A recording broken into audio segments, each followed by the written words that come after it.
The views and opinions expressed by callers, guests, and hosts do not necessarily reflect those of the Black Talk Radio Network and Black Talk Media Project. Black Talk Radio is new black media for the new millennium.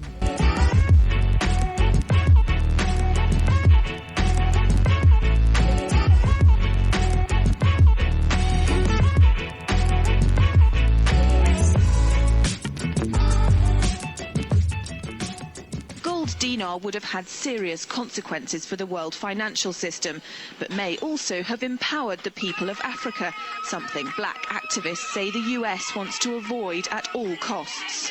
We're slicing cake.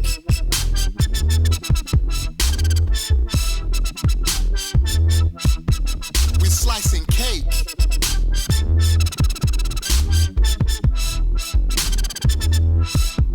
We're slicing cake. Say the US wants to avoid at all costs. We're slicing cake. Say the US wants to avoid at all costs. We're slicing. Gaddafi didn't give up. In the months leading up to the military intervention, he called on African and Muslim nations to join together to create this new currency that would rival the dollar and euro. They would sell oil and other resources around the world only for gold dinars. It's an idea that would shift the economic balance of the world. Countries' wealth would depend on how much gold they have, not how many dollars they trade. And Libya has 144 tons of gold. Welcome everyone to Thando Radio Show, brought to you by Black Talk Radio Network.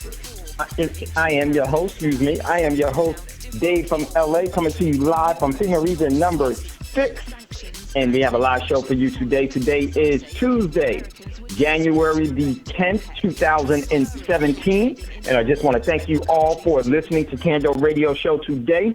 So without further ado, we're going to get into today's show. Everyone, continue to support Black Talk Radio Network by going to the website for Black Talk Radio Network. And you'll see and that is www.blacktalkradionetwork.com. And you will see the donation icon that is on the far right-hand margin. It's in green. You can't miss it. The holding hands. Make sure that you will be a part of this overall growth of this network and all the programs that are brought to you by Black Talk Radio Network by giving some of your financial energy. And you can simply do that by hitting that prompt there so that this network and these programs can continue to grow and expand in a way that will benefit you, your family, and our overall community. Also, BTR community, Black Talk Radio Network, has a social media outlet known as BTR Community. And you can find that by going to www.btrcommunity.com or also on the website for Black Talk Radio Network. You can see in the far right margin, if you go down a little further, you'll see the BTR Community icon, which is going to be a B. You'll see that large V that's there, the capital B that's there, and you can just hit that. And also, with that, that gives you access to social media platform that has been a social media platform that's been established by this network, which, in my opinion, is much better than the other mainstream governmental data mining entities that are on the web, which the web in itself is in some form and way, but that is specifically data mining your information and everyone you know, your family, and getting all of the information that's needed. And believe me, it is not being used for your benefit. It's actually being used against you. And a lot of you may not know that from your comments and some of the things that you've been posting, that could have adversely affected you in different positions. Well, at BTR Community, you don't have to worry about your identity being sold to the highest bidder, nor do you have to worry about being accosted or abused or just harassed for your overall postings, your comments, or anything of that nature. And I think it's very, very important that you engage in things that has been created for the best interest of you at hand. Now, BTR Community is $24 a year. $24 a year to be a member, and that is what it costs just to maintain the overall site and to grow, and it is definitely growing. I no longer post in said book, you call it Facebook, at all anymore.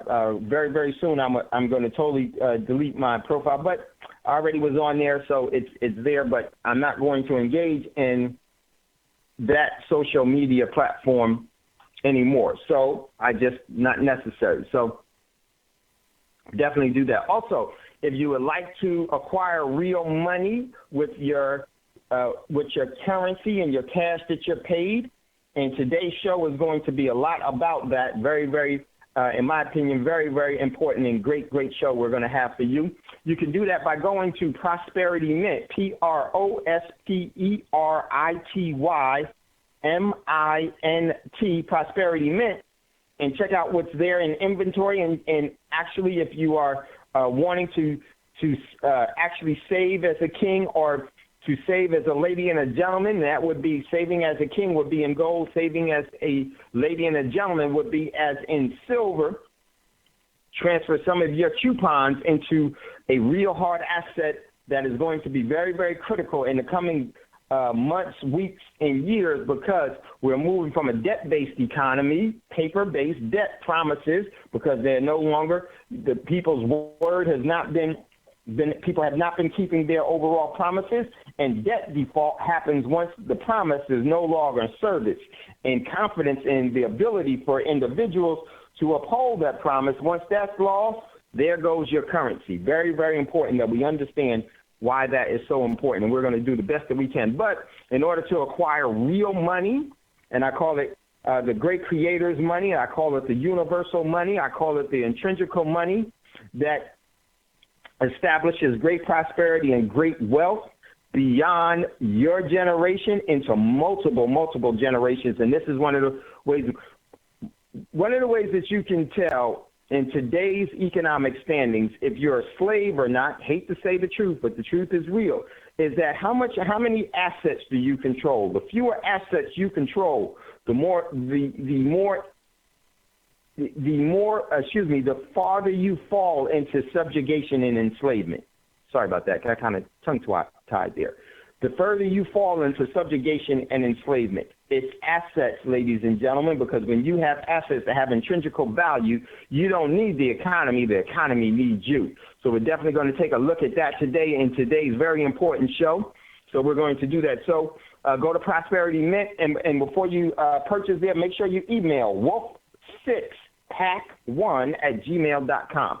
WOLF, the number 6, PACK, the number 1@gmail.com. So let's jump into what's in the news.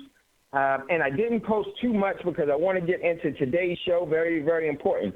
But we did post some things that what's in the news. First article comes from Reuters. Italy arrests 2 for hacking into the emails of ECB, the European Central Bank, Draghi, and former Italian Prime Minister Renzi. Rome, Italian police arrested 2 siblings on Tuesday for hacking into the emails of the European Central Bank President Mario Draghi and the former Prime Minister Renzi and thousands of others' accounts. The Rome court ordered the arrest of Giotto, whatever his name is, and his sister Maria, 48. He's 45. She's 48. For stealing state secrets and illegally hacking. And the funny thing about this thing is he's supposed to be a high, I guess he was some high-ranking Masonic person. He may have been the head of the lodge, and I'm not quite sure what they call it, maybe the worshipful master, something like that. But he's supposed to be in somewhere in that. So just thought it was so strange and kind of very climactic to what's going on in today's world. So check out that article. Next article, very, very important article. My man Prince, the great spirit, the genius that continues to live. This is about Prince, and this comes from the Star Tribune. Prince's estate showed he hoarded cash, eschewed stocks, and had $25 million in property. An inventory of Prince's estate submitted to the probate court in Carver County this week shows that the musician had acquired tens of millions of dollars in real estate and other personal property at the time of his death last year. And so really quickly, I want to just take a look at some of the things in that article, what they talked about. Check out this article now. not only Prince had, an extensive portfolio in real estate, didn't have any stocks or any bonds, smart, had around for his companies that he had, Paisley Park and NPG Enterprise, I believe that was. Let me pull it up real quick. So just some of the things that Prince had I thought was very, very relevant. And you got to remember, Prince's intrinsic value was his overall artistry. And as long as he didn't squander that and lose that talent, he was relevant. And of course, he had a lot of assets as well. And I think that the assets that he has is far more than what they've had here. Well, this article's taken a while to pull up, but I'm going to just go over. So for his businesses, he was holding in physical form around $6 million, and he had roughly around 67 10-ounce bars of gold, which is roughly around $900,000 the paper value of it was $900,000, around about that, but it was far more. And I'm very proud of Prince had that much gold, very significant. So let's take a look at this article. An inventory of Prince's estate submitted to Carver County District Court. The court reports offered a glimpse into the late megastar's estate, the subject of an ongoing probate case beginning days after his death. Okay, now, so let's get to it. Asset inventory compiled that the special administrator spearheading Prince's estate listed a dozen properties in Carver County with an estimate total value of $25.4 million. The inventory listed about $110,000 in four bank accounts, unclaimed property, capital credits, and cash, plus 67 10-ounce gold bars valued at, depending on at the moment, at the time that they were doing, nearly $840,000. And these were physical gold bars that Prince had. And let me tell you, Prince was very iconic and very wise in his overall business dealings. And, but a lot of his wealth was also held in just his vault of music and everything else. But the article continues. That's just the beginning. However, that is the part that really, really matters. But Prince's companies, Paisley Park Enterprise and NPG Records, NPG Music Publishing, had more than $6 million in cash on hand at the time of his death. And NPG Records had an estimated at $6.8 in receivables. There's also plenty of items that hadn't been assigned a value yet, including musical instruments, jewelry, collectibles, household furnishings, a Bentley, and an iconic Purple Rain and Graffiti Bridge motorcycles. So it goes on and goes on. So what does that tell you? Prince knew the difference between cash and real money. And this is what we need to really start to understand. We need to start to acquire real assets. Now, that holding of gold that Prince had far exceeds, and the reason why he had $6 million in cash is because of the business, but that gold holding of even short of $1 million was dollars in paper cash denomination was far more valuable than $6 million in cash. Far more in valuable. And so these are some of the things that we need to understand and get acquainted with and start to practice within our daily lives. So check out that article about the great genius of Prince. So next article goes into, this one comes from Investors Research Dynamics.com. Most overvalued stock market in U.S. history. Here's why. And this is very, very critical. And today's show, we need to talk about investing, how important it is, and we need to know the difference between, and we have to become prodigious savers. It's a discipline that we need to practice. And this is one of the things that we're going to take a look at. And we're going to definitely take a look at that in the first hour of the show. Next one, second hour of the show, very, very important. I'm going to try to jump into this probably even a little earlier because it's so important. Let me see. Let me move this down. Is Yamashita's gold hidden by Japanese soldiers found in the Philippines? This is very, very important and critical, and I'm going to talk about this. And I'm going to play something from the American History Channel about Yamashita's gold. And this is very, very important because this goes back, in my opinion, ladies and gentlemen, has everything to do with what's going on now. And you're going to see some historical relevance to it. But this actually goes back into Queen Khalifa's empire, the Khalifian empire, the Olmec empire, the different dynasties within China, and the melaninated and the indigenous people on this planet. This comes from, in my opinion, from there, and specifically from Queen Latifah's or the Khalifian empire.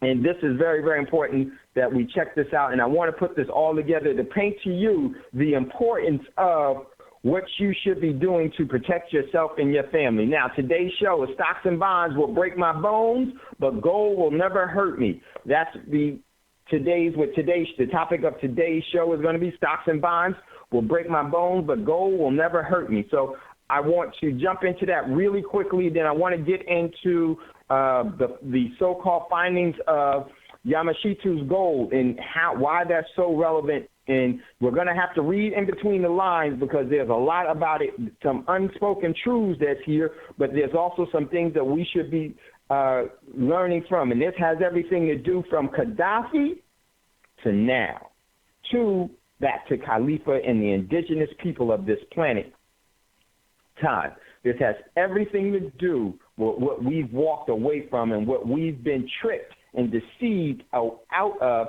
And not only that, the energy that we give is into a falsehood and a paradigm that actually enslaves us. So with that being said, I want to jump into this one article, the most overvalued stock market in U.S. history. And here's why. But before we do that, my man Scotty sent me it was over the weekend, my man Scotty sent me a video he wanted me to take a look at about someone that was talking about investing into the stock market, just, a small amount, $5 a day, and they came out with these, this elaborate possibility of what it could earn and everything else. Well, I would just say there is no such thing as investing in stock market. There is no such thing as investing in the stock market and the bond market. That's pure corporate gambling. Pure corporate gambling. And my opinion is if you want to gamble, that's fine. But I would always say to always know that the house wins. It's just like when you go into Vegas. For those of you that have been to Vegas, and if you sit down at the card table, if you sit down at the slot machines, or if you sit down and play roulette or whatever you choose to play, and then they bring you these drinks, if they do not charge you for those drinks, it's for a reason. It's because they want you to be inebriated further and to actually gamble away more by being intoxicated. That's just one of the things. That drink that they're giving you is really costing $500. They're not giving you anything for free, from the rooms to everything else, because once you walk into that casino, you have to know where you are. And when you walk into the casino of stocks and bonds and things of that nature, as long as you know that you are in gambling, you're not investing, you'll be in a better position because the house will always win. And this is very, very critical. And if you're going to do real investing starts with you being fiduciary disciplined and becoming a prodigious saver. They talk about capitalism. You can't be a capitalist unless you've invested your cash or your energy into something that is going to bring you a more guaranteed return, and then you take that return and reinvested it into something else. That is what being a capitalist is. In today's society, the U.S. is no longer a capitalist society. It's a debt-based society. So just that has been far, far gone. Far gone. And so we need to know these things. Whenever you move into the corporate gambling home of known as stocks and bonds, believe me, they are rigging the system against you. And until we understand that and move that way and understand how that adversely affects us, then we will never understand what is happening to us economically. And then what it is happening economically is they're stealing your energy. So let's jump into this article from Investment Research Dynamics. It says most overvalued stock market in U.S. history. Here's why. I find it to be mind-blowing. This is what the article says. I find it to be mind-blowing when financial advisors and stock market gurus get in their bubble visions or write seeking alpha articles. Move this down. And assess that the stock market is a good relative value right now, which is nowhere near. It is not. It's the facade. Most people, and this is very critical, most people, if someone asks you, how's the economy doing, the first thing that they do is look at the stock market. The stock market has nothing to do with the economy. The stock market is nothing more than the house gambling and fixing their books and cooking their books to deceive you out of what you've been paid in your labor. So it goes on to say, the article goes on to say, they are either dishonest, unethical, or just stupid. Likely a combination of all three, varying in different degrees. I would say that they are all equally dishonest, all equally unethical, and all equally stupid. But see, the thing is that they think you're stupid. That's the whole thing, and this is why they come up with these elaborate things. If you ever look at the stock market, they never just really take a look at it. Count how many times they say the exact same thing. It's a good time to buy. It's a good time to buy. It's a good time to buy. It's a good time to buy. Should be buying, buying, buying. This is a time to accumulate. Just really look at it all. Because those individuals are reading from a teleprompter and are being paid to say what they're saying as actors to persuade you through marketing to engage in the market itself. The market is only going to appear to pay you. And at the appropriate time, and I would always say, especially for people that get into the market, if you are not disciplined when you get into the market, you will get smashed. Because it's rigged. They only make you think that you've been winning. But let's get back to the article before we go to a commercial break. And a combination of all three. Here's a chart with, here's a chart with which everyone is familiar.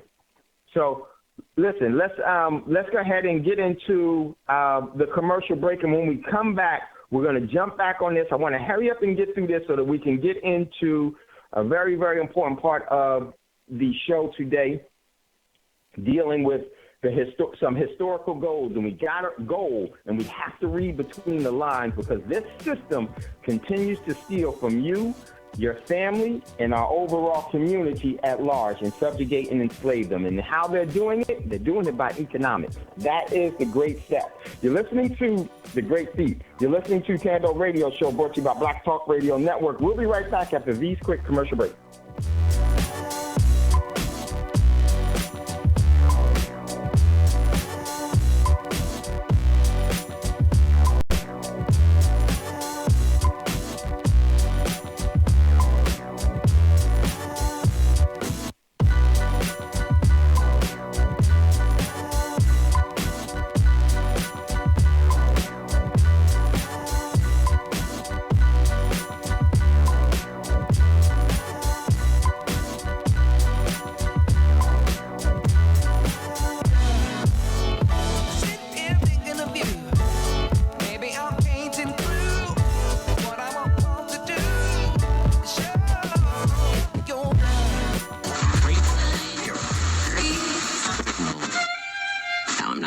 Okay.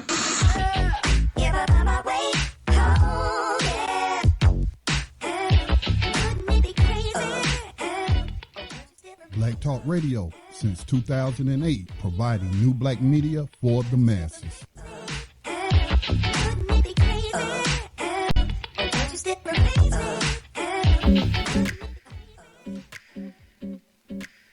Okay, welcome back, everyone, to Thando Radio Show, brought to you by Black Talk Radio Network. I am your host, Dave from LA, and if you'd like to get in on the conversation at any time, give us a call, 866-510-9025, 866-510-9025, and hit **. We'll see you in queue, and if not, just say, excuse me, I'll see you, especially if I'm reading something. My man Scotty wanted to chime in on what we were talking about as far as the difference between investing and gambling, and what the system is teaching you to do is to gamble away your overall life savings and your life's energy. So go ahead, Scotty.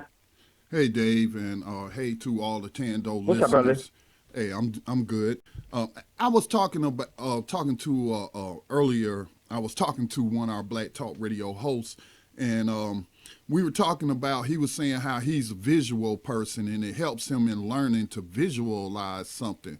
And we were talking about, radio broadcasting and the technical stuff involved in that. But, that principle is the same for a lot of people in terms of visualizing. So I want people to visualize what you're talking about when you're talking about Wall Street is just like Las Vegas, walking into whatever the Las Vegas Strip is. Okay, pretty much Wall Street is the same thing. You're going in to place your bets, and it is a gamble. So I just wanted to share an example using politics, where people might be paying attention to, particularly because of who's this incoming celebrity figurehead, and they might be paying attention to all the people that he's appointing because of the stories that's surrounding them. But, okay, for example, take modern day slavery and human trafficking legalized by the 13th Amendment, which means that still today, slave trading goes on Wall Street just like it did pre-1865. Yes. And so how do you do that? By investing, by purchasing the stock of companies like the Geo Group or Core Civic or MTC. These are private prisons that rely on contracts from the federal government and states in order to have a business to participate in human trafficking and slavery, because they are going to put the people to work. They're not only going to get paid by the federal government or the state, they're still going to get paid. So considering that Trump has said in the past that he supports private prisons, people speculating, looking to place a bet, said, well, since he said that, and the outgoing administration was talking about shutting them down, and their stock went way down. Now with him saying that and then him winning, the stock has gone through the roof. So they had placed their bets and they riding that high. Right now, they're betting that private prisons during the Trump administration is going to be profitable. But anything could happen, yeah. like lawsuits, civil lawsuits could happen. Like the Supreme Court ordering the state of California that you need to depopulate your prisons by, I forget how many thousands they said, I think 120,000 prisoners they had to set free, were ordered to set free, but they moved them to private prisons again.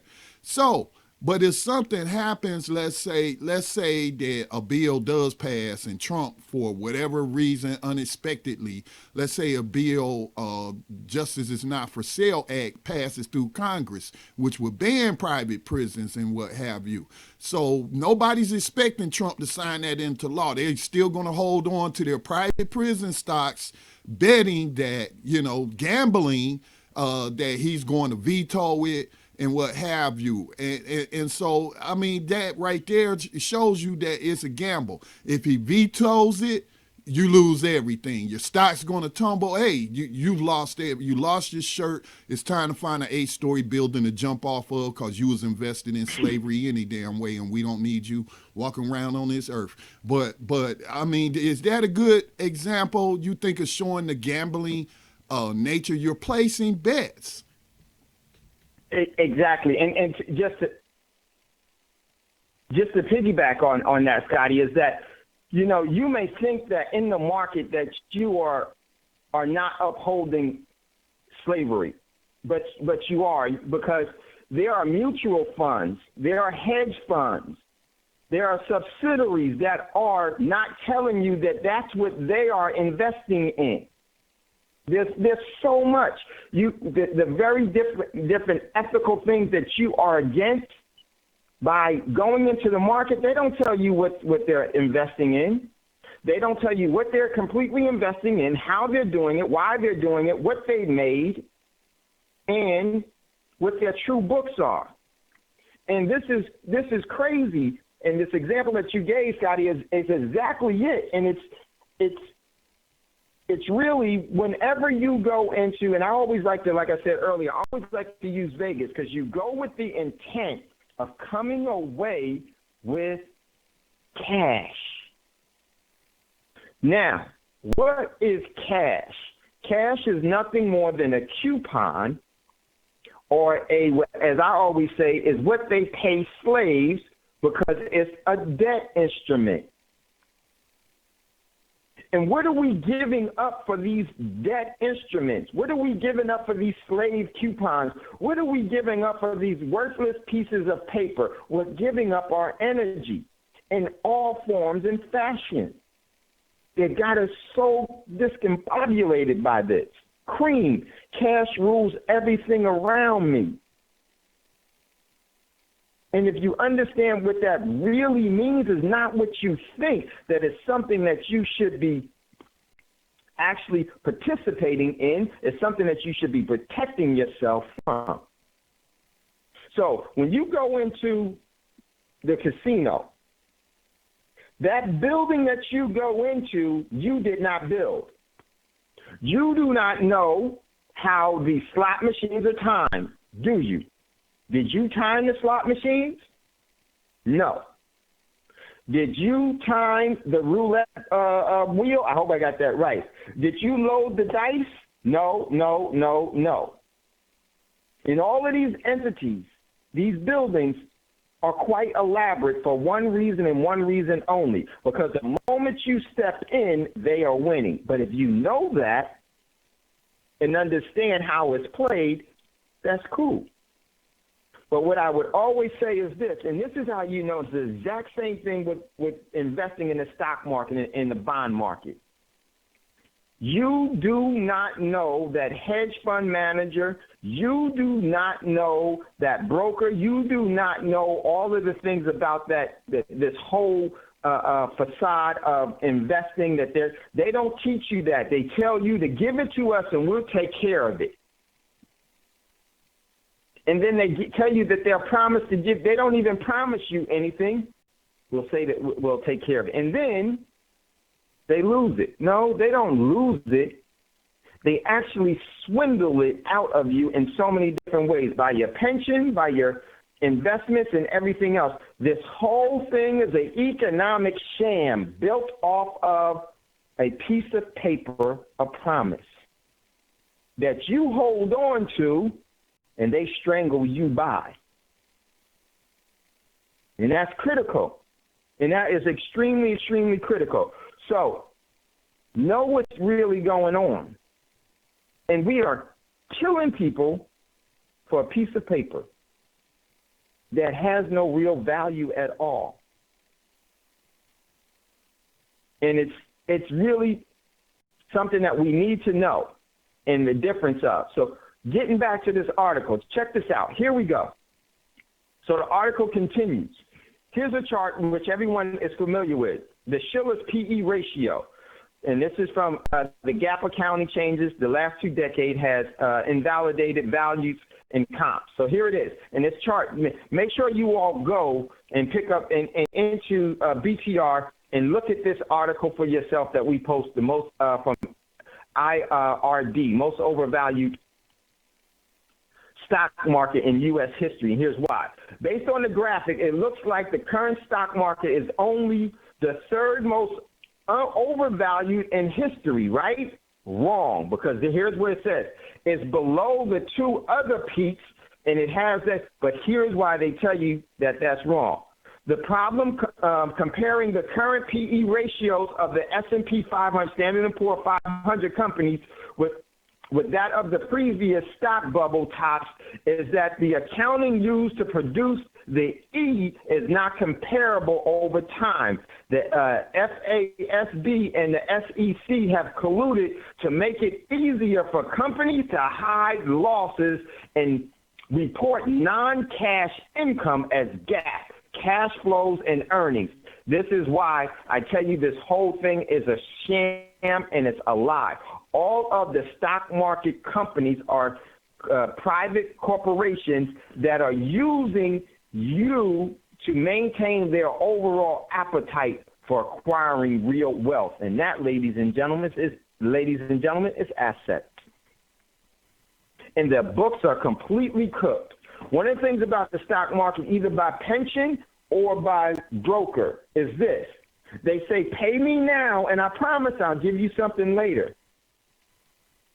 And this is all done throughout the whole baby boomers because there was a large population. So what did the market have to do? They had to have climbs and declines and say, don't worry about it. You invest for the long haul. Go ahead and invest for the long haul and see what happens now. You are moving into a new paradigm economically. The debt bubble is going to explode. And when it does, it's going to wipe out everything that you put into it. Now, how do you play this? You invest, you don't gamble. You don't gamble what you can't afford to lose. You don't gamble with your life savings. What is your life savings, really? Most of us don't really know what that means. Most of us think that our life savings is the cash that we have in the bank. That's not it at all. Let me tell you what your life savings is. Your life savings is the energy that you use to work with, and you were paid some form of either paid as a king or a queen, paid as a lady and gentleman, or paid as a slave.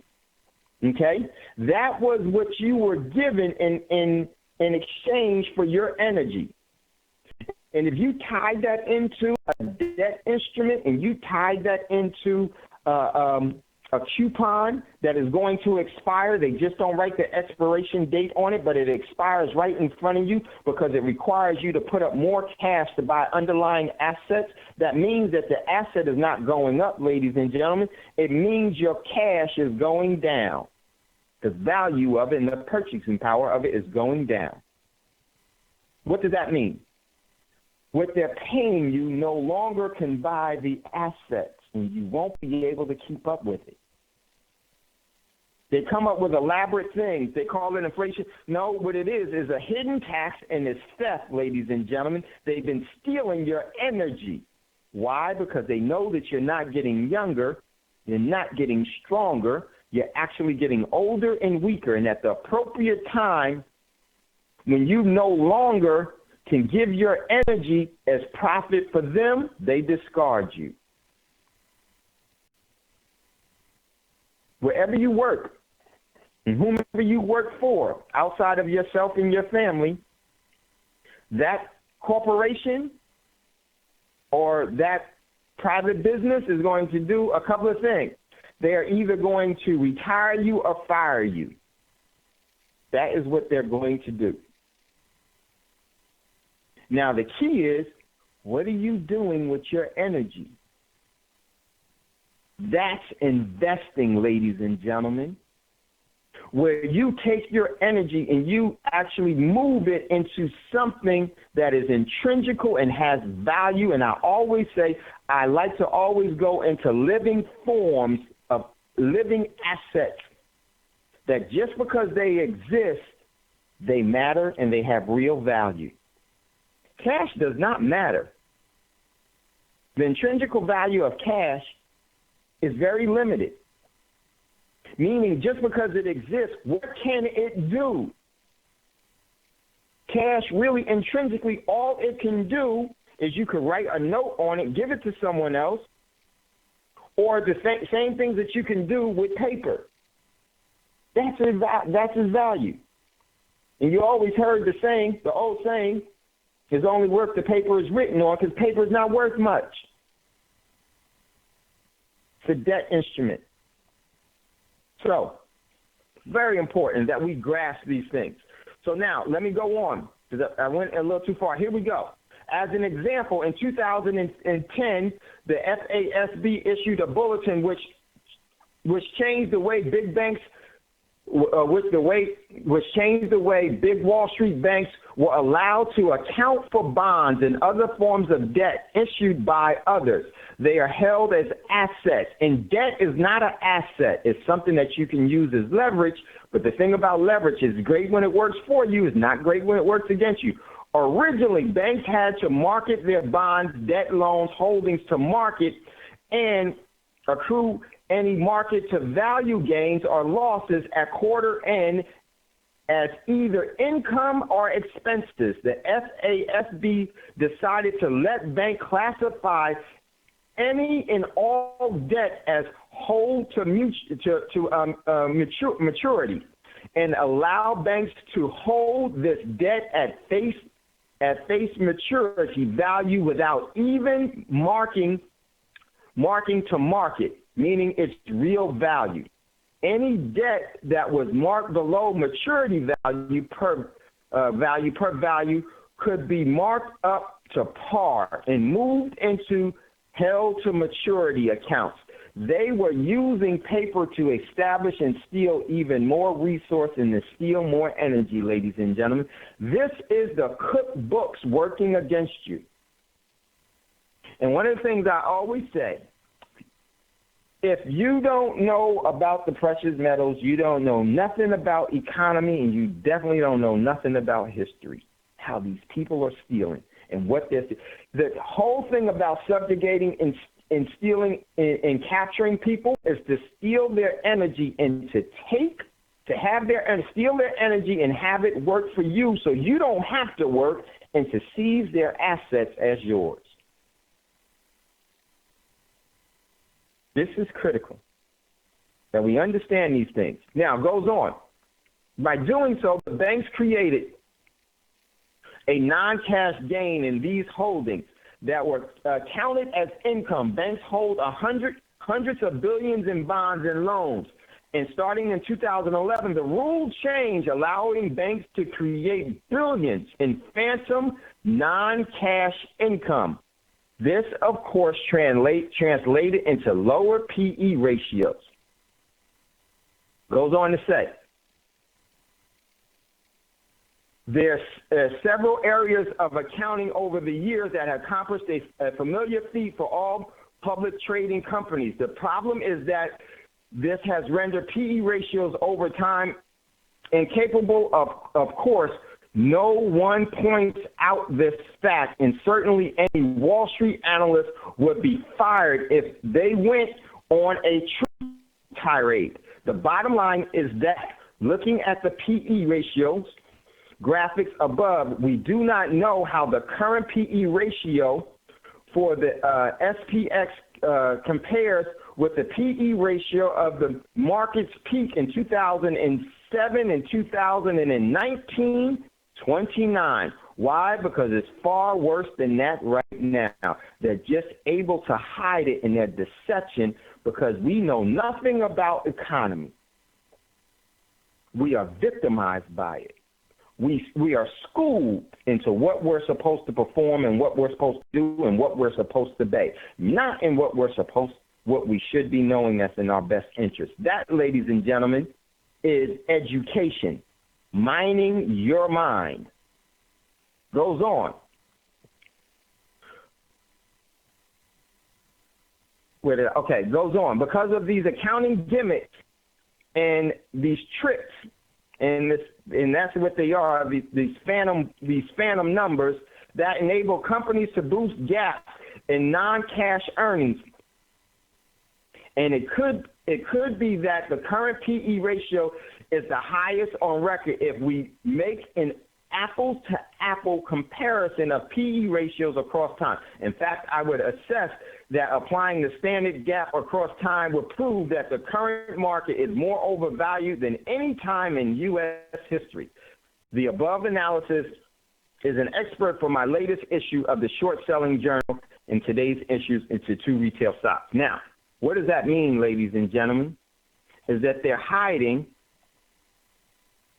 what their intentions is, to get away with the theft by crashing the market.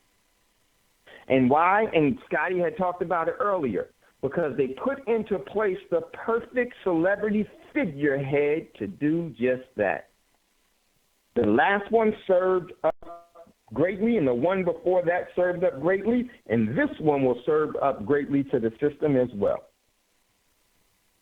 And the thing about it is that we've been condoning, supporting, aiding, and abetting this through our school domesticated minds and not thinking for ourselves.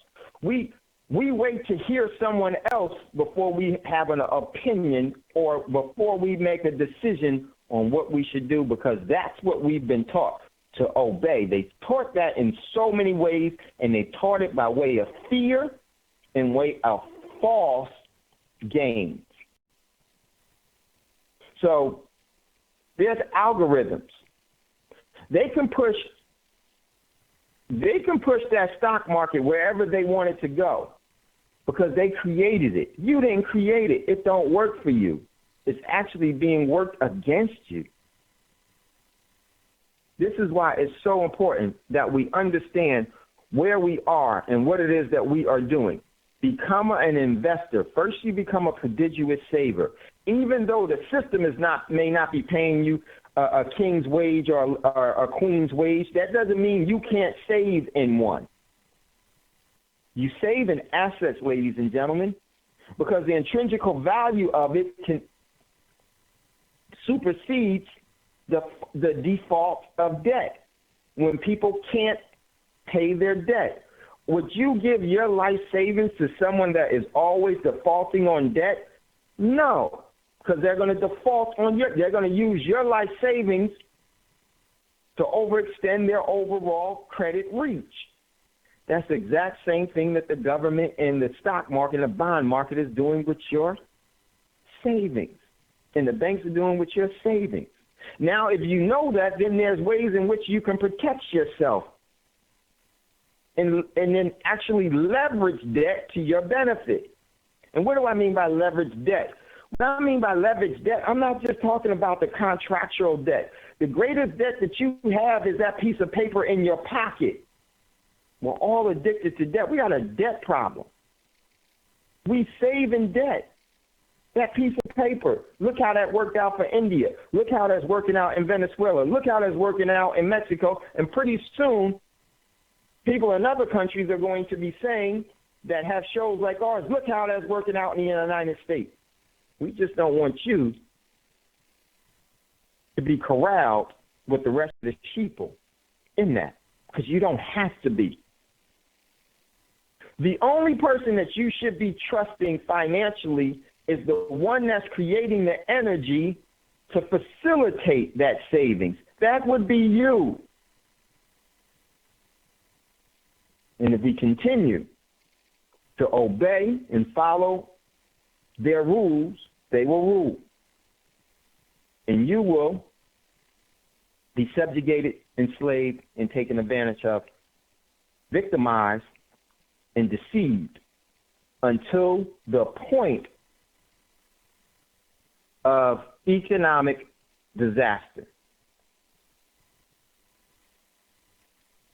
And we have walked away from the economy that was always in our best interest, and that was the ecosystem. And you hear me say this all the time, man can't live on bread alone. What you think that they mean by bread? That was the economy system that they had established. So, very, very important. So, just wanted to say that to you all. I'm not quite sure if Brother Davis is there, in case he wanted to chime in real quick about why it's Wednesday. If you're there, Brother Davis, jump in. And then we're going to go to a commercial break. But listen, the next part of this is Dave. And I wanted to say that sticks and stones will break stocks and bonds will break your bones, but gold will never hurt you. That is critical. But go ahead, Scotty. I wonder if that's where the term bread for money came from. Because some people, I remember, back in the day, especially in the 70s, they would call money bread. You got my bread, man. You know what I'm saying? I wonder if that's where that came from. And I gave my, I've always thought that that's exactly where it came from, because remember, this is when after Jesus was coming out, biblically speaking, when Jesus was coming out from the temptation, that's when the devil came and tempted and said, gave him the temptations. And then he said, if you will bow down before me, I will give you all of this. What was he pointing to? He was pointing to the establishment that the economy had built. And that's when the response was, man can't live on bread alone. Why is that so important? Here's the key to that. Bread is not a part of the ecosystem. It's a part of a food that is created by the process of yeast through manipulation of man's hands. But on every word that proceeds from the great Creator's mouth. Now that is assets, living sustainability of the ecosystem. And many of us that went right, that was an economic statement. That was a very much so an economic statement. Why would I want your economy that will enslave me? I don't need bread. Man, so important. So that is how I took it. And there are so many other things. That's why, also biblically speaking, when Jesus was in the temple, and when he whipped those that were in the temples with the cat and nine tails, it actually was whipping them and turning over the tables. Here's what was said. You have turned my Father's house into a den of thieves. What is the Father's house? In my opinion, the earth and all the ecosystems around. You've established these walls that steal and enslave and subjugate. And that was the money changers. They changed the way we look at money. We think cash and bread is money, and it's not.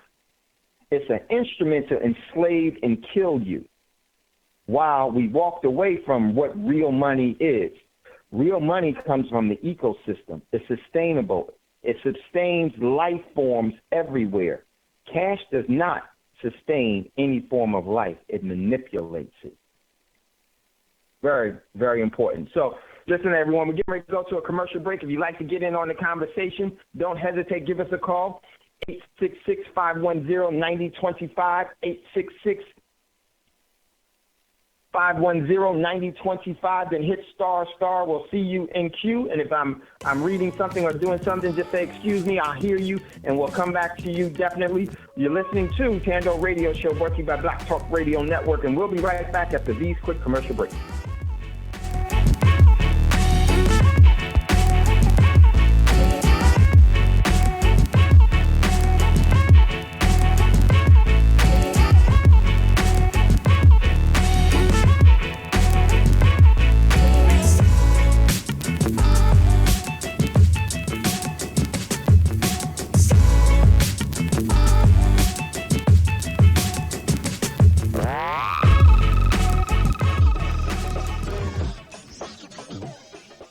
The Black Talk Media Project funds the use of new media technology in efforts to restore independent Black voices to the myriad of issues affecting Afro-descendant people all over the planet. If media can control the minds of the masses, as Malcolm X once said, then you must ask yourself, who is in control of the media targeting the masses of Black people today? Help bring back independence, self-determination, and respect for Black culture in the production of global media by joining the effort to crowdfund new Black media for the new millennium. Visit blacktalkmediaproject.org for more information on how you can invest in public Black radio for the masses.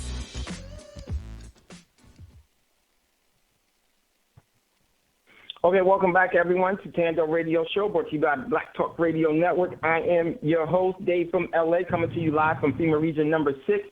We have a caller in queue, so I want to go to that caller. Caller that's calling, I think that's Brother Davis, 215 area code. You're on with Thando Radio Show. Oh, no, it's not Brother Davis. What's going on, brother? Go ahead. What's happening? Hey, this is Seymour down in San Diego. I just wanted to call with a comment. Thank you for putting on the show. Been listening for a little over a year. A lot of information on a daily basis. Really appreciate that. Shout out to Brother Reed for making everything happen. But to everyone listening out there, I just wanted to say, you kind of got to heed some of these warnings, because for those who don't know, like I said, I'm down here in San Diego, and the gasoline prices you were talking about in Mexico, I think it was last Thursday or maybe sometime last week. It's getting really real out here, man. Like, there were riots in Tijuana and Rosarito, just over the border, and they had to call out, I guess, the Mexican version of the National Guard to calm it down. And then on this side of the border, it's not little, but it's like a little, like a suburb or a little town called San Isidro. And I mean, like this week, it looks like the 1970 gas crisis out there, straight up. You can't pull into a gas station without being 12 or 13 cars deep, and they're not moving. They just ran an article on the news last night talking about they of course they always interview one, but they interviewed somebody from Mexico, and he's like, yeah, I make $100 a week. That's about $400 a month. I literally took the day off just so I could spend $75 for gas just so I can get to work. Because I don't know how I'm gonna feed my family this month. It's really real out here, man. Yeah, and you know what, brother? I want to thank you for calling. I'm very familiar with that area of San Diego, from living in Southern California, not too far from there. I lived in the Inland Empire, just so you know where that is, and not too far from there. Yeah. And man, I'm so glad that you called in, because I don't, what you're seeing in Mexico is not just an aberration. It's not something that's not real. This is happening globally, and in major economies. I mean, in India, the 7th largest economy in the world, the euro is done. The U.S. is done. It's only a matter of time. And now where you are, when things go awry, it could be really, really bad, because the close proximity to so many people, and there aren't a lot of places that you can go. So, brother, I would definitely say prepare, have a plan, and you know how important gas is, especially trying to get out. If you had to get out of San Diego, there's very few places to go, and they're long stretches, and there's a lot of people. So, and you know that from the wildfires, I mean, gas becomes so critical. So just make sure that you protect yourself, brother, and have a plan, and don't wait until the proverbial stuff hits the fan, okay? Right. Yeah, man, so, I appreciate you. Like I said, I'm prepping, and I'm trying to get, little things squared away here and there, each and every paycheck. Yeah. But that, like I said, I didn't really have too much to add to it. I just wanted to throw out that little blurb for a little, No, that was a lot, bro, because that's exactly what you're saying is happening right there in on the border. That stuff is gonna come across, and that's exactly right. It takes, and gas is creeping up, and it's going to creep up, and it was down for a reason. I always thought that was the government filling up their strategic reserves, and lo and behold, I said that a while ago. Then lo and behold, China says that their strategic reserves are practically full, and then now the U.S. is starting to say that they're starting to use some of their strategic reserves, because they're designed for them to lose the war. So great call, brother. Keep us informed what's going on, and these are the things that we need to know. I greatly appreciate you. You added a whole lot to the show, because this is, our in the field reporting is so critical, so critical, because it gives us a better perspective of what's really happening, okay, what's not being said within the mainstream media, what you need to know and start to have on your overall discussions and in your plans to protect yourself, your family, and our overall community. Much love, much respect. Brother Davis, unmute yourself real quick if you can. I'll do it for you. I'm not quite sure. Let me see. Brother Davis? Yes, brother. Hey, what's going on, Brother Davis? And it's always good to hear the voice of a friend. You know that. Yes, it is. Yes, it is. Well, I was trying to catch more of your show. Tonight's been a tight night for us. we were doing some personal research, and sometimes when I get to research with my wife, time flies. But listen, I wanted to definitely give a shout out about tomorrow night's show. And the reason why in this new year, I was trying to start the year off hard, letting them know that at this stage of the game, we must take action. So in the same rhythm, the tomorrow night show is going to be about staying focused. And the reason why it's going to be about staying focused is because of the elements of your thought process. You speak a lot about energy. Well, one of the unique things about energy is that if it's wasted, then it's useless. And see, a lot of people fail to realize the programming that is going on here in the West is so you can waste your energy. And the reason why is because you can't keep your focus. And that's why at this particular time I thought maybe I should come back to the position of helping people understand the importance of keeping their focus, because we need to make change. And how do you do that? By one specific avenue at a time. And by the time we reach the end, we can literally improve the quality of the person we are by doing just that. We're going to be taking control of our energy back. So I'm looking forward to Wise Wednesday, and I'm having some time with people I love, give them what my heart has for them. So excellent show tonight, Dave, and I'll sit back and continue this. My brother, give my regards to Sister Davis. Much love and much respect. So tomorrow, I'm glad that Brother Davis is so true that focus is critical, because focus is the overall lasering and the commitment of your energy. And that is something that we definitely have to become very focused in, so that we will not actually lose our place, be diverted, or actually be knocked off of course when we establish things that are in our best interest, and so that we can continue to move without giving any thought to the temptations of falling back into what has been so destructive to us all, and being a part of the prosperity that's lost, and keeping our focus on the prosperity that is yet to be gained. And that is more than just any dollar amount. This has everything to do with our overall reconnection onto who we really are. So looking forward to that, Brother Davis, on Focus. So now, check this out, everyone. Now, what I want to do is I want to jump into the next portion of the show. And it's really, really important. I got this from the American, what channel was this? American History Channel, I believe it was, a while ago. And I wanted to wait. And it's funny how, you wait and you wait. I wanted to wait until there was a significant event. And so they're saying now that Yamashitu's gold has been found. And this is very critical. And I want you to pay attention to this and listen, and then we're going to come back. We may have to pick this back up on Thursday, but that's fine.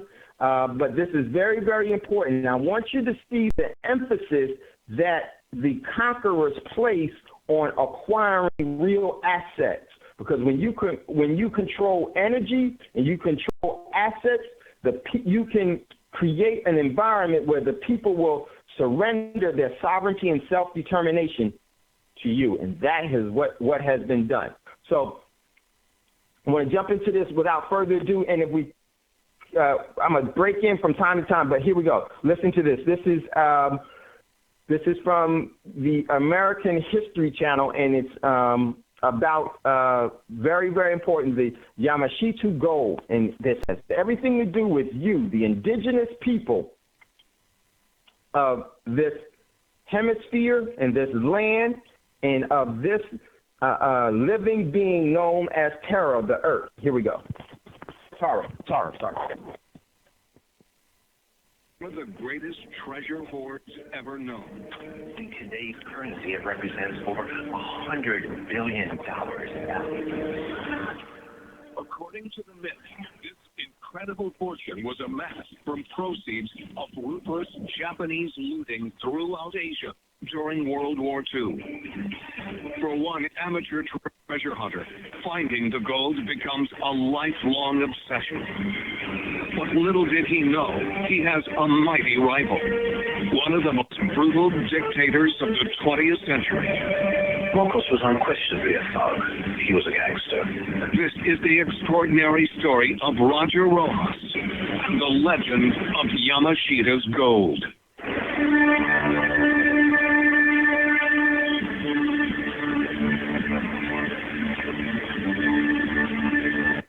I wanted to stop it there. Now, the Marcos that they were talking about is the Philippine Marcos. And this is one of the things that they won't tell you about that. Marcos was very key because Marcos was a lawyer and he knew what the U.S. was up to. He knew what they were up to because he could read legal documents. And Marcos knew that they were trying to steal gold. That was one of the things that he knew. And he was instrumental with the Hunt brothers during the 80s in trying to corner silver as well as with Gaddafi. So just want you to know that it was Marcos, Gaddafi, the Hunt brothers, and an unnamed Saudi royal prince who I believe happened to be king, possibly even now, and this is why they had to deal with them in a different way. So let's get back to it. Very important.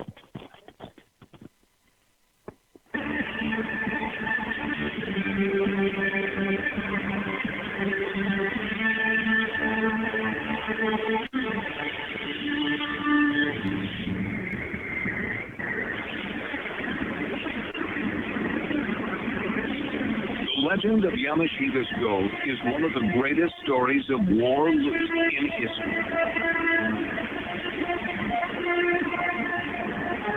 By 1942, the Japanese Imperial Army has successfully invaded all of Southeast Asia.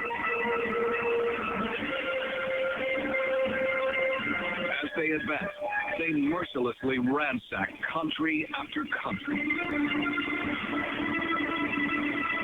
They steal on a massive scale. Now, real quick, I want you to remember we did this show about Franklin Delano Roosevelt and about John Forbes Carey, the current celebrity figurehead state. And this is all about in their opium trade, their family's opium trade. This is all about seizing part of the Califian gold hoard, and this is all about moving towards China. And this is actually still happening as we speak right now. Very critical. So here we go. Let me get back to it. Reportedly unrivaled in military history. Yamashita's gold is wealth beyond belief. People wouldn't believe how much it is. $1 trillion US worth. So it's a mind-blowing amount. The mastermind heading this covert operation, codenamed the Golden Lily, is said to be Prince Chichibu, the emperor's brother. This guy is brilliant. Prince Chichibu was a perfect choice to head up the Golden Lily because he wasn't just a military man. He was an Oxford scholar, and he brought an incredible amount of creativity and lateral thinking to how we'll go about this complex process of looting.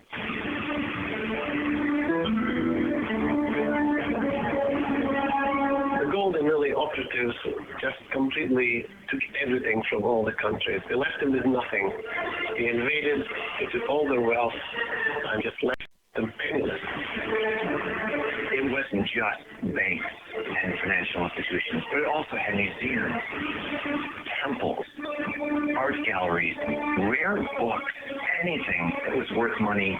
They knew about it, knew where it was, how much it was worth, and they took it. The Golden Lily's looting was so comprehensive, they even targeted the underworld, the gangster world, the black markets, and they absolutely drained them of anything that was of value. Having amassed treasures of all shapes and sizes, the Golden Lily's mission is far from over. They need to get it back home to Japan. First, they melt the gold into easy-to-move ingots. But the smelting also serves a shadier purpose.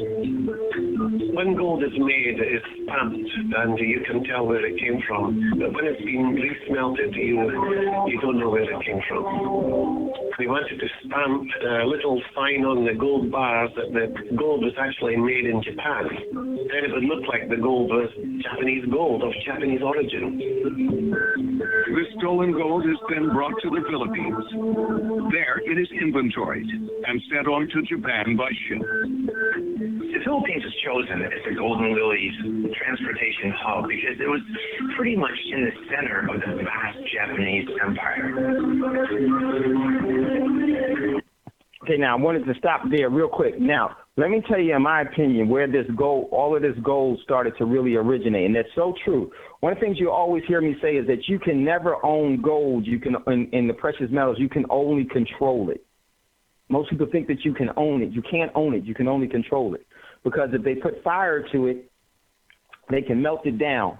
And that's why it's so important. Whenever you have gold now or silver now, you don't know. That could have been actually silver from Queen Sheba or Queen Khalifa, or gold from Queen Khalifa, or gold from Queen Sheba, or Mansa Musa gold. Mansa Musa's gold is still everywhere because it's been so treasured that gold has been treasured so they don't consume it. Silver is so valuable that they've had to consume it. So this is very important. This gold, and actually on all this gold that was being taken from all over the South Pacific and all of that area, that is part of the old trade routes of the Olmecs and the Califians. That's where this gold really comes from. Very, very critical. And China and Japan and what's going on right now is all about that still and foremost, the conquering of the indigenous. Here we go. Continue. For the first year of operations, the Golden Lily's transportation network runs like clockwork. But then, the tide of the war turns.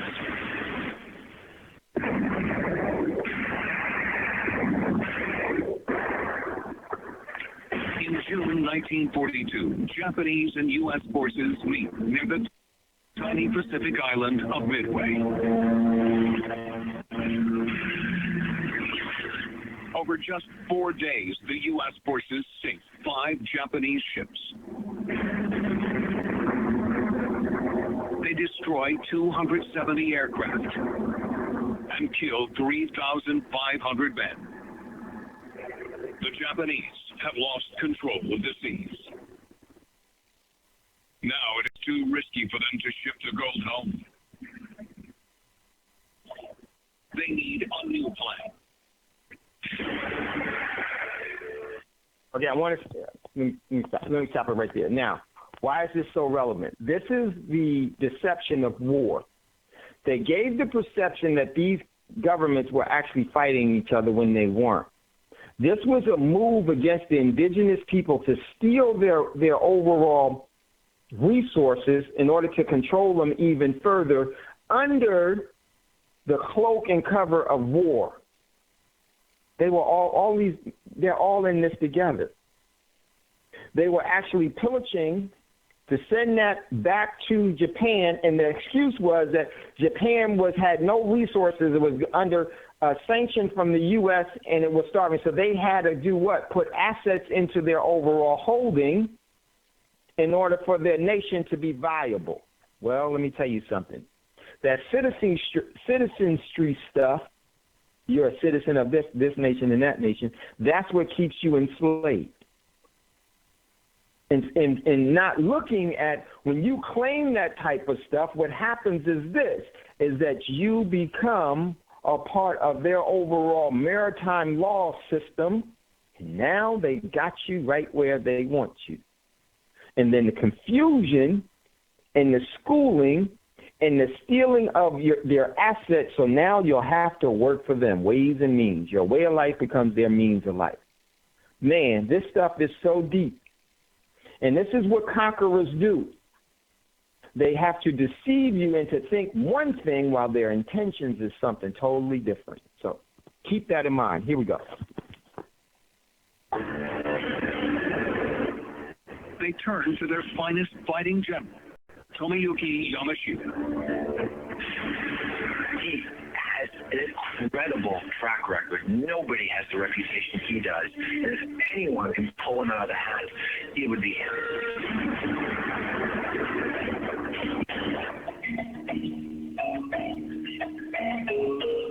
With the gold now stuck in the Philippines, Yamashita is being asked to come up with a miracle. The story goes he is told to hide the gold until it is safe to move. He identifies 175 suitable burial sites across the Philippines. They will hold the gold until the Japanese are once again victorious.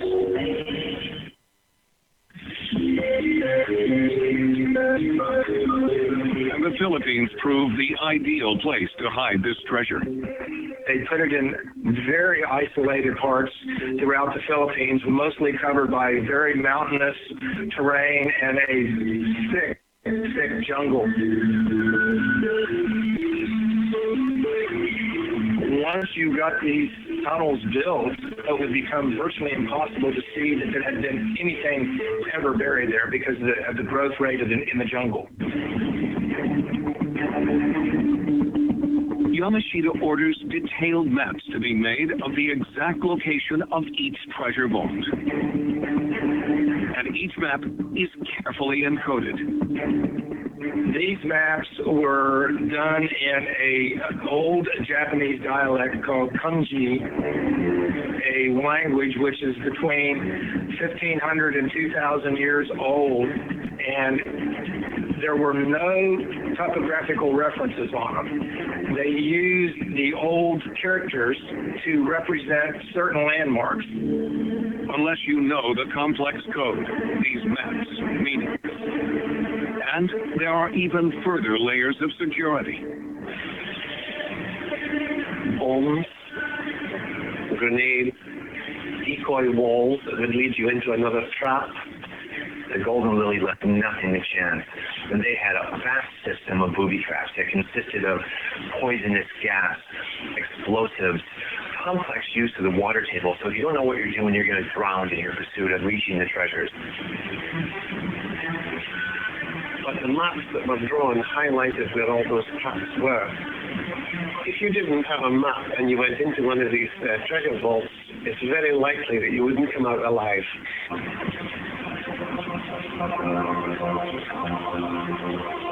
And to ensure all the treasure vault locations remain top secret, the number of people in the know is ruthlessly kept to a minimum. They used prisoner of war or local slave labor to build the actual treasure vaults. And the people who are building it don't know why, but that's irrelevant. They're going to die anyway. They're usually killed, shot on the spot.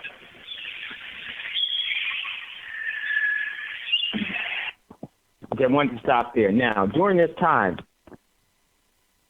the Japanese military was known as probably the most brutal military organization in the world. And during that time, it was known that you never, ever wanted to be captured by the Japanese because their overall torture and their overall violence towards people was unprecedented. And this is all a part of the conquering of people. And so critical that we know these things. So we're going to listen to some more, then we're going to hit a break and come back with this very, very important. This has everything to do with you because this actual gold is actually the prosperity that was removed from you for you to be enslaved. Critical that we know these things. So let's get back to it.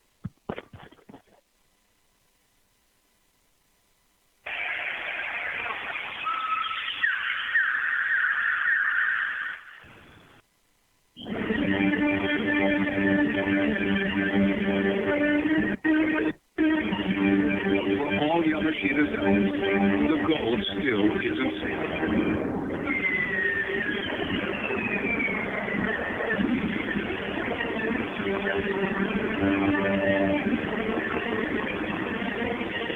October 1944, the Americans land in the Philippines. How convenient, huh? How convenient that is. The fighting that follows is the bloodiest of the Pacific War. Fighting in the Philippines at the end of the war was extremely brutal. Yamashita would fight to the very last man for the emperor.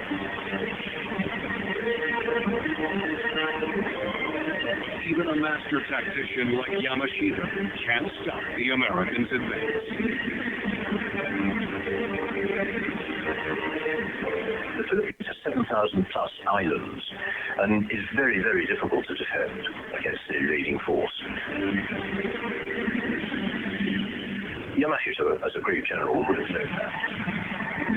He knew he couldn't hold the Philippines. All he could do was drag out the fight for as long as possible. Yamashita needs to buy himself time. He still hasn't finished burying the gold.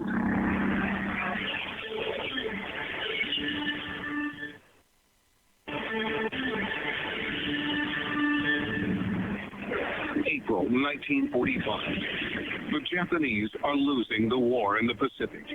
Japanese General Tomoyuki Yamashita's priority now is to hide the looted gold. While U.S. naval forces continue to advance, Yamashita is forced to retreat back to the mountains around the northern city of Baguio. Their systematic hiding of their national treasure becomes less systematic and more panicked. They need to do it immediately because they're about to suffer defeat.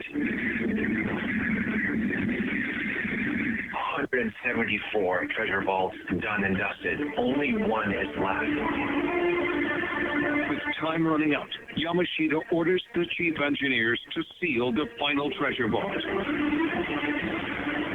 These engineers knew everything. They knew how the maps were made. They knew where the burial sites were. They knew how they were booby-trapped.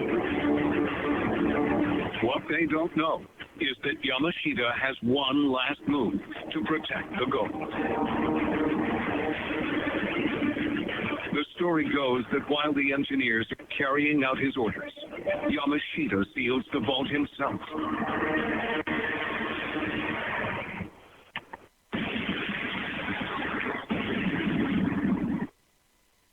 The engineers are still inside. Now they will be its guardians for eternity.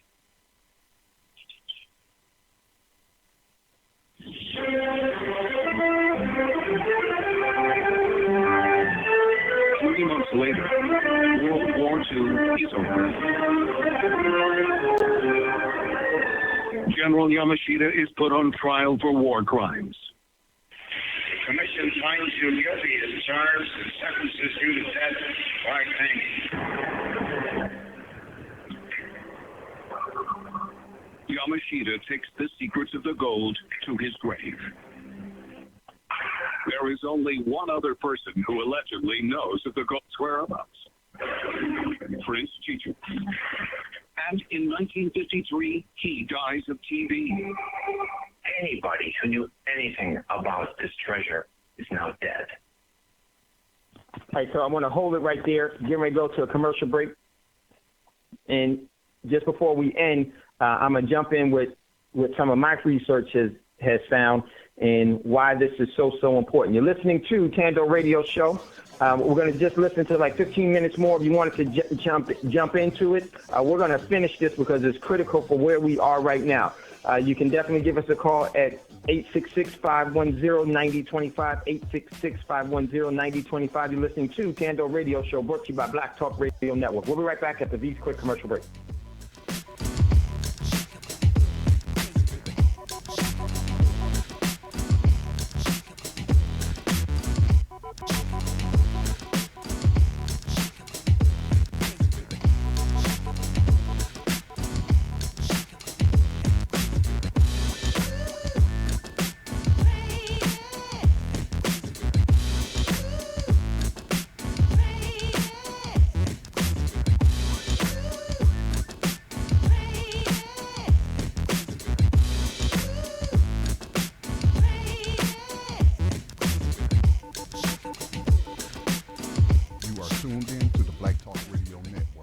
podcasts, and live program scheduling, visit us on the web at blacktalkradionetwork.com.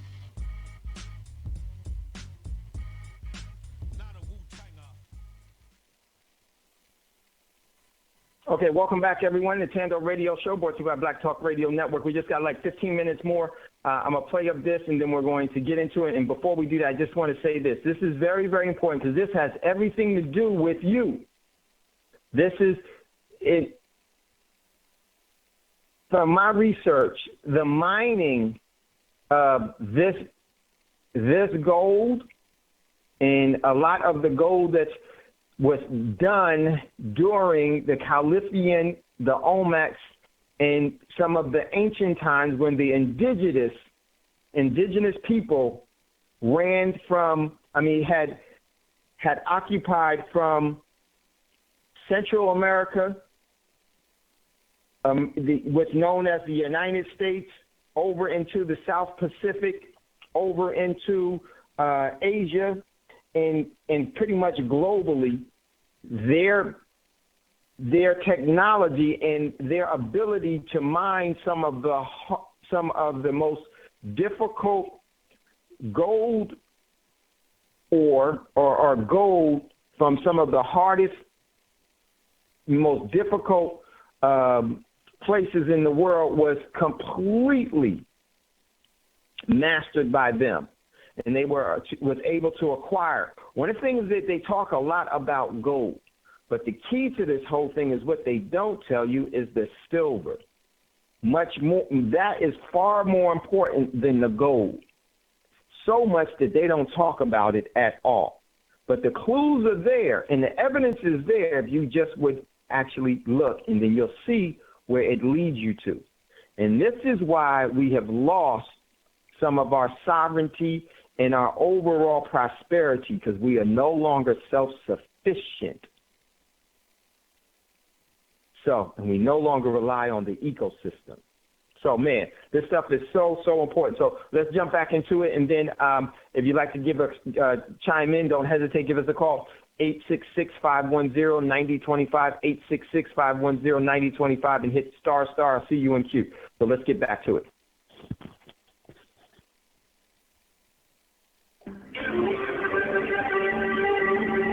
It seems Yamashita's gold is lost forever.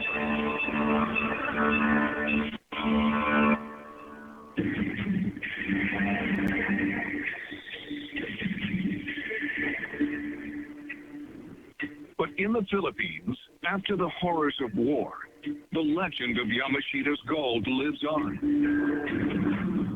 There were lots of rumors that the Japanese had buried treasure all over the Philippines. It's almost a national obsession. Everybody across the country is aware of it, and everyone's looking for it. Among those who grew up with stories about the gold is a young Filipino locksmith. Rogelio Rojas, better known as Roger, is born in 1943, just as Yamashita's gold is being buried. Roger's childhood was really difficult. The Philippines are extremely impoverished. His family is impoverished. Roger is one of millions of Filipinos growing up in the shadow of World War II. The war had devastated the Philippines. Manila was absolutely on its knees in a way that no other city in the whole of the Second World War, other than Warsaw. It was dreadful. Hundreds of thousands killed, families broken up, desperate poverty, no real economy going. It was in a really bad state. So it's no surprise the legend of Yamashita's gold just took Roger by heart at a very young age. Someone that poor with a possibility of obtaining wealth beyond your wildest dreams, of course you're going to go for it.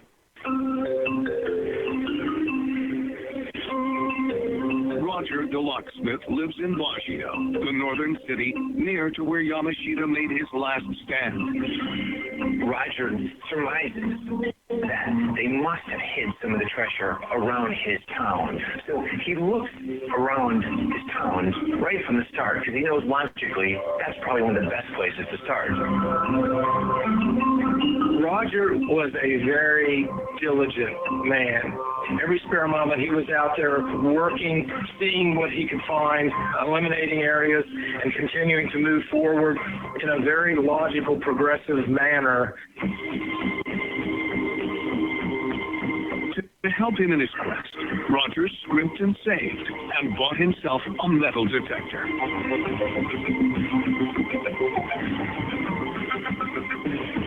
Yet all Roger has ever managed to find are a few old coins and some Japanese ammunition.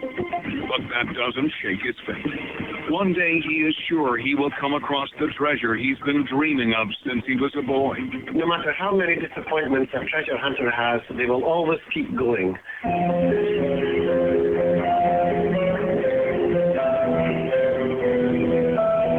Then, in 1961, after years of hunting the gold, Roger has what seems to be a breakthrough.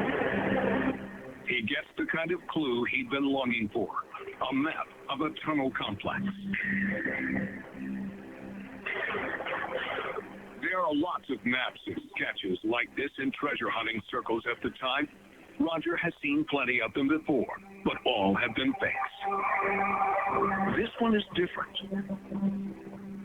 This map had come from a Japanese soldier. He's convinced that this is the real deal. The problem is, the map is in the Golden Lily's fiendishly complex code. It's a needle in a haystack, and you don't even know where the haystack is because the map has no topographical features.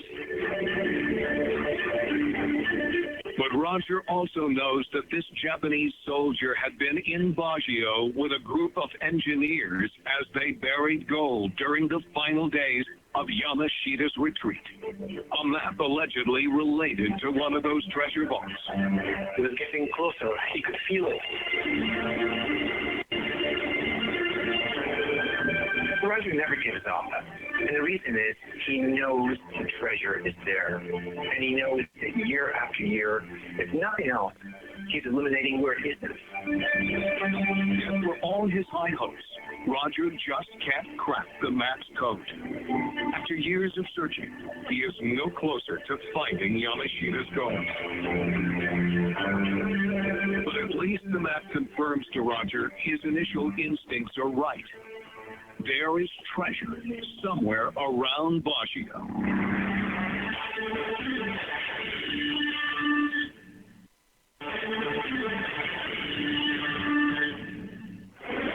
While combing the jungles around Baguio, Roger Rojas finally gets the clue he's been searching for. A cryptic map of the tunnel complex used to hide gold taken by the Japanese during World War II. Then Roger meets a man who seemed to offer him his next breakthrough, Eusebio Okubo.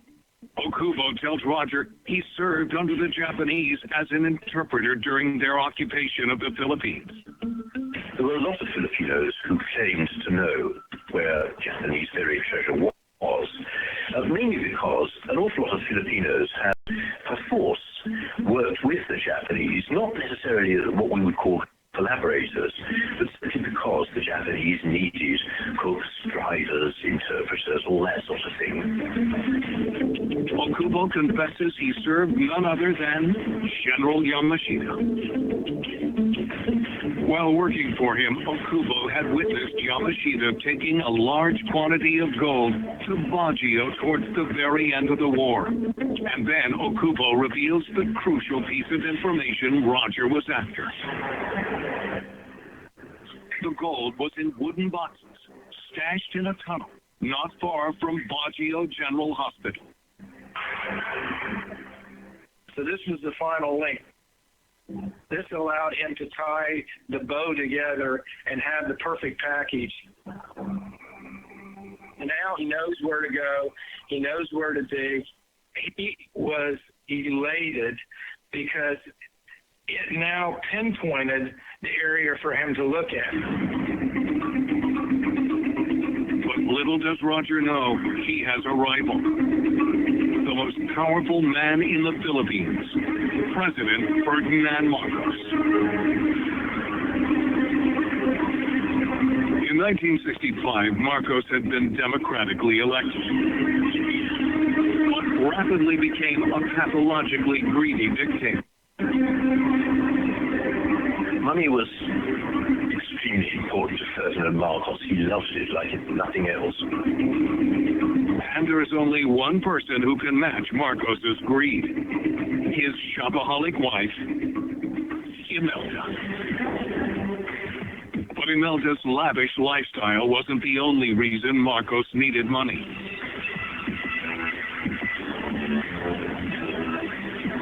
The richer you were, the more powerful you were. It's that simple. It's a very simple equation. And nothing can make Marcos more powerful than finding Yamashita's gold. It's not at all surprising that Marcos was interested in Yamashita's gold because he was a thug, basically. And the mere thought of the promise of gold, and he would have been onto it like a shot.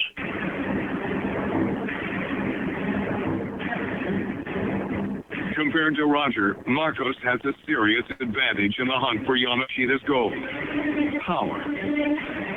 It was incredibly easy for Marcos to use his power to find the gold. He had entire armies at his disposal. Armies, ships, experts on maps and deciphering all sorts of clues.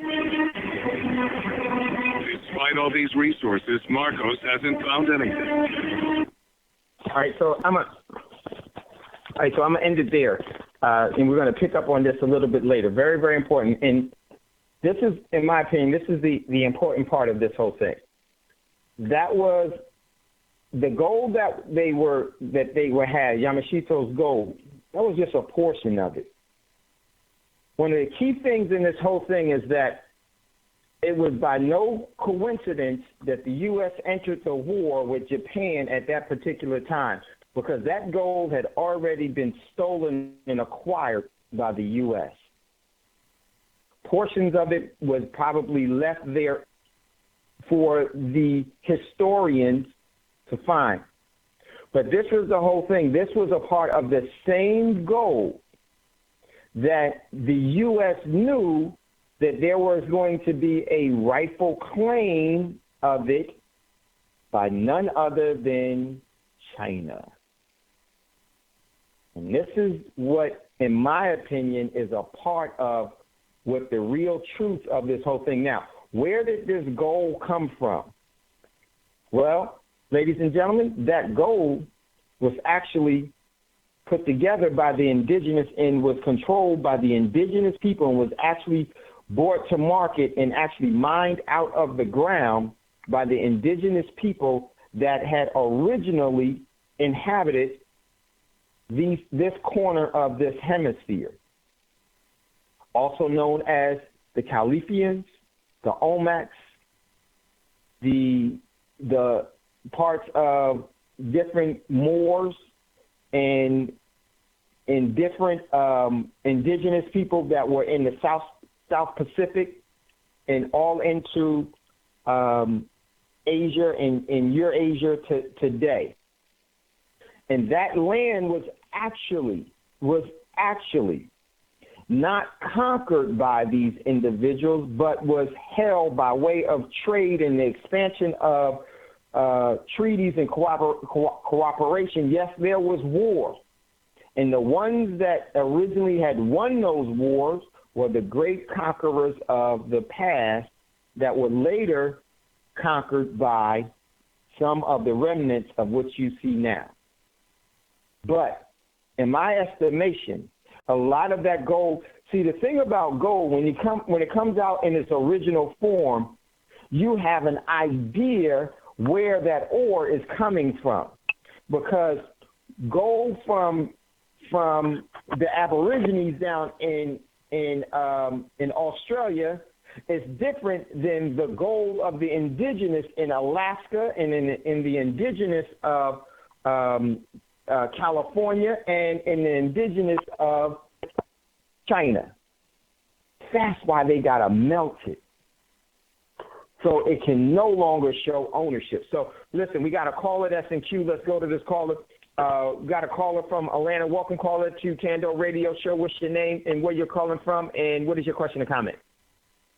Other day, this is Rob from Atlanta, man. Long time. What's up, brother? How you feeling? I'm good, man. I'm good. I'm starting the new year off pretty good, man. Peace and blessing to you and the fam, Scotty and the Black Talk Radio listeners. Definitely to you, my man. I miss, man. Hit me up at some time. Let's definitely talk.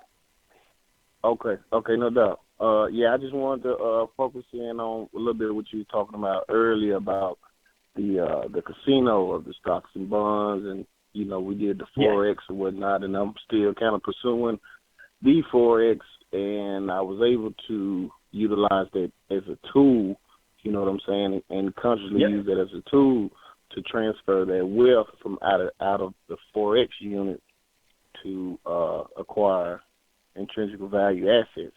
You know what I'm saying? Yeah. So, way to do it. From my experience with it, for those that are out there that don't really understand it, if you can't afford, gold bars and all that, start with dimes, silver dimes and silver quarters and stuff like that. If you can't find it at your local coin dealer, because this is very important. It's really, really important. The more research that I get into, understand really what it really is and what it's all about. And what they was talking about on this documentary was just talking about, and it struck a lot of nerves. It was like, a lot of it's coming together. So overall, I just wanted to chime in. I hadn't talked with you in a minute, and let you know I'm still listening, still following, still learning, and I'll keep my ear to the streets and keep you tuned in, man. Definitely. My man, let me tell you, Rob, see, there's a way to play the casino. Right. The way to play the casino is that you never, ever, ever go into the casino with what you can't lose. And you try to never, you only take from it. And now, of course, but you do that within means, as Rob said, from there, you move that into your overall savings plan. And that's so critical.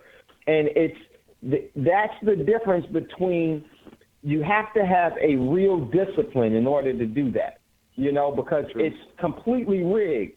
But within that rigged system, you have to establish where, okay, this is probably reasonable for me to withdraw, but that still is not a part of your primary savings plan. Your primary savings plan for you should be to generate as much coupons, and then you transfer that into real money. Now you just became a prodigious saver because you've taken a debt instrument and moved it into a asset class. Now, so my man Scotty, you got a question. You got like 2 minutes. Go ahead, Scotty.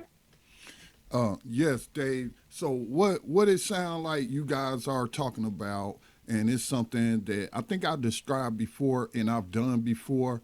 When you're talking about long-term savings, when you're talking about trying to reach a certain goal after 20 years, the stock market isn't for that. What you guys just talked about is it's like gambling. It's like get out while you're ahead. Walk out the door while you still 700 up on the house. Don't press your luck or be greedy. You know what I'm saying? And then end up losing it all, which you can do on the stock market. But like if you know how to read the stock market and but again, I have to always stress ethics. You do not want to invest in any companies that's invested in 21st century in slavery and human trafficking. Okay, so I always stress that. But you can get in and get out like in a year's time. I put in 1,000 into some certain stocks, watched them, rolled that stock for about a year. Soon as I saw let's just keep it simplistic, 2 bars on the graph, it went down. I just dumped it. and I came out like $6,000 ahead after taxes. And then I could take that, invest that in something else. But when you're talking about some kind of 20-year plan, and I'm just going to invest $5 a day, no. Now Forex, that's something different because you can make, let's just call it a nice piece of change in the short term, and then like y'all said, take that and convert it into something else like real money. If you telling people to, you gamble on the stock market. If you make some gains, take what you can out. You know what I'm saying? Leave your principal in there, but take what you gain out and then invest it in like precious metals or something else like Dave always says has intrinsic value, or whether that's prepping, investing in your prepping supplies. So am I making any sense there? No, you're making all the sense. See, the thing is to temper your expectation. There are things that you can take from the market, but what you really should not be doing is you should never be gambling with your life savings. You should never be gambling with your life savings because those loaded dice are going to roll on you. Yeah, go ahead, Rob. Yeah, I was just gonna say, if you do start out, don't get into the hype of everybody talking about they're gonna make you millions of dollars off of 2 pennies and all that crap, because it's all malarkey. You need to get in there and do your due diligence, get out. That's the plan. That needs to be the only plan. You're not gonna get rich overnight. You're just trying to use it as a tool, as a ladder. The Forex and the stock market is they on the same track, but they different trains. You know what I'm saying? So, like I say, you just have to use it as a tool, and don't get caught up in all the hype and all the glitter and glamour, thinking that you're gonna retire in a year or two when everything's about to implode anyway. There's just too many telltale signs. When I first took those classes, I took those classes. Well, I took a class. It was a mail order class, and I learned a lot. That was a well spent $200, and I learned a lot because I made $6,000 off $1,000. I took home, So I learned a lot. But I was also studying, it was talking about futures tradings and stuff like that. So that's how heavily I was into it. But a lot of people, for the average person, especially the average black person, you hear the old saying, it take money to make money. You call up an investment house talking about investing in some futures, you better be talking about $5,000 out the gate. You know what I'm saying? If you ain't got $5,000 that you can just put down like that, you not gonna gamble on it. I ain't never been to Vegas, but don't you have to have minimum amount of bets and stuff? So I'm saying like the caller's saying, use it as a tool, leverage it, get out. You know what I'm saying, and do what you got to do. But in terms of telling our people who really don't have money to be gambling like that, we lost so much from the stock market crash of 2008. I mean, not stock market, but the global economy almost being crashed by and what have you. We really don't have that kind of money to be gambling. Some people do. They got 10, 15, 20,000 that they can, you know what I'm saying? But for the masses of our people, no, we don't have that kind of money. Yeah, it really requires. It's like Rob said. It's two trains on different tracks. Very, very true. The key to this whole thing is to temper your expectations and have that as a small. When they talk about a diverse portfolio, they say you need stocks and bonds, and then you need some of this, and you need gold. That's not a diverse portfolio at all, because everything that they put you in is paper-based. Paper gold, paper mortgages, paper stocks, paper bond, paper. Now, if you want to learn, if I don't do stocks at all because it's all cooked books. If anything that I would do, and I would do it from a very, very small relative area to where I don't lose anything that I'm not comfortable with. And when I'm talking about loss of not comfortable, small, there's anything that I would do would be the Forex market, but it's very tempered. I mean, it's extremely tempered, extremely tempered, because I'm not into giving the system anything more.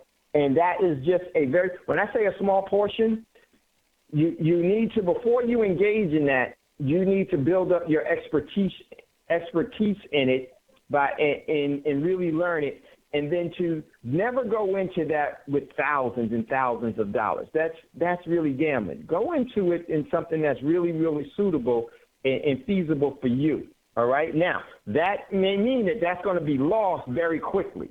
It definitely means there's ways to structure and everything else. But, hey, we don't have much time. We'll definitely have to come back on this. My man Rob, man, good hearing from you. And hope to hear from you pretty soon. Listen, everyone, it's never goodbye. It's always I'll see you later. And before you ask for a fortune, make sure to give one away. And much love, much respect to you all. We'll talk to you soon. Great creator willing. Peace.